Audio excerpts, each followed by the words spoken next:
Hello, and welcome to Lost in Time, a series where we delve into the lost railway history of the ACT and go exploring to find what has survived the test of time.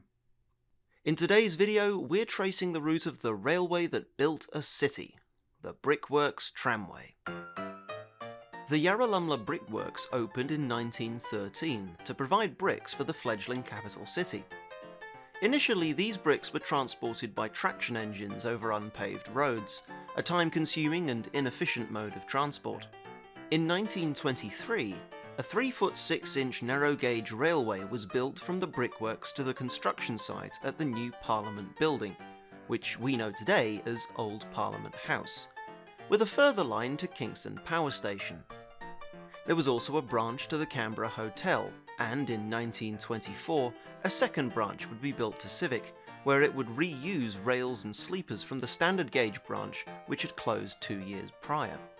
The tramway was operated by 2 locomotives, a pair of Kitson 060 tank engines built for shunting at Albany Docks in Western Australia.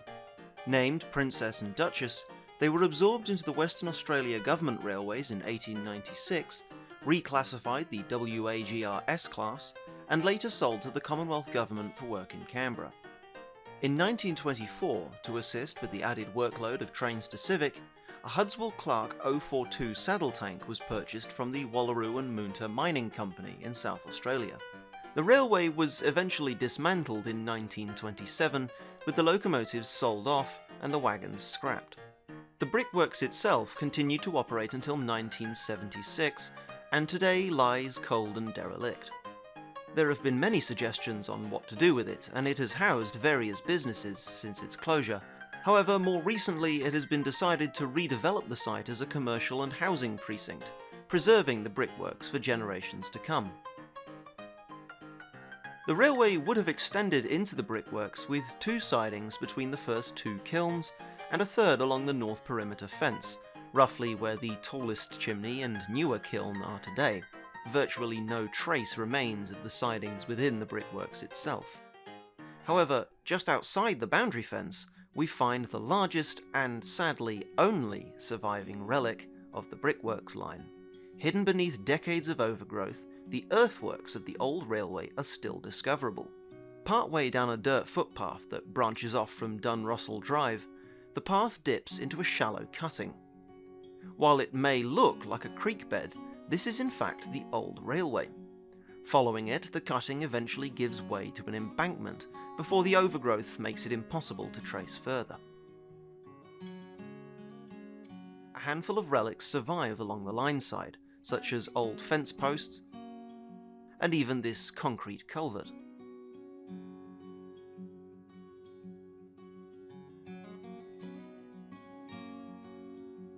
Heading away from the brickworks, the formation is bisected by a new access road for the future development, but is still easily traceable on the other side of the road. Here, the footpath follows the route of the railway, creating a very clear avenue between the trees.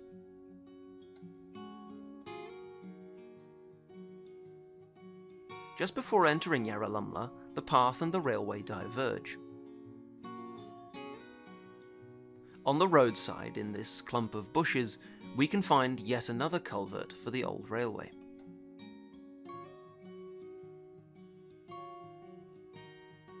From here, the railway passes through what has now become the suburb of Yarralumla.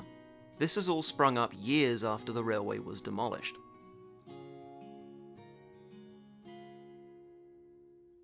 Passing through what is now the Saudi Arabian Embassy, the railway would run parallel with Adelaide Avenue.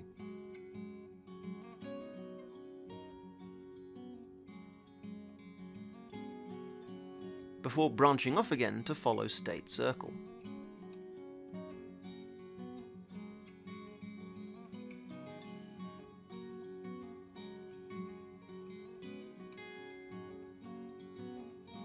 Cutting through the Senate Gardens, the train would slow to a halt at its destination.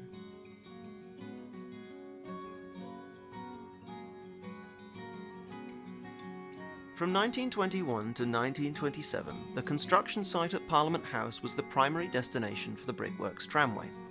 Branches to the Hotel Canberra and to Civic diverged from this yard.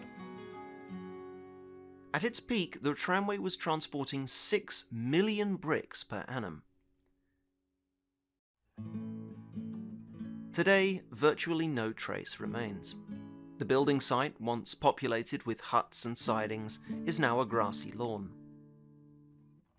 From here, the line continues onwards.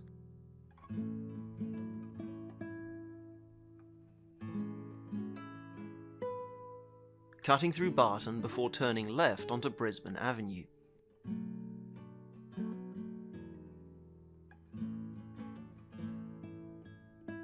It then veers to the right before terminating at Kingston Power Station.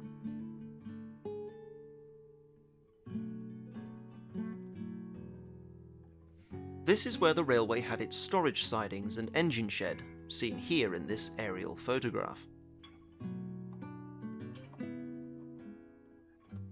At the end of the railway's life, all of its rolling stock was dragged here for disposal.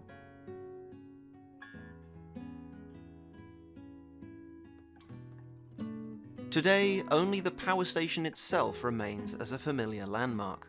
The old sidings are now a car park, and the engine shed is lost beneath the old bus depot, itself now closed and preserved as a historic monument.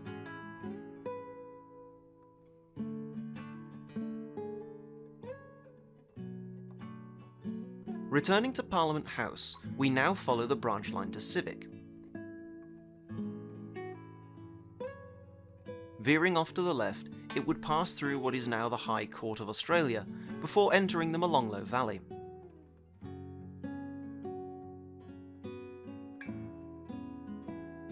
It's important to note that when the railway still existed, Lake Burley Griffin had not yet been created. Instead, the Molonglo River lay in the centre of a wide, shallow valley. The railway would have crossed the river on this bridge.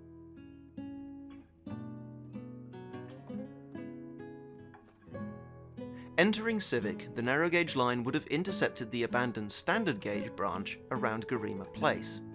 Here, to save costs, one rail from the standard gauge line was shifted inwards by 14 inches, allowing narrow gauge trains to run on it.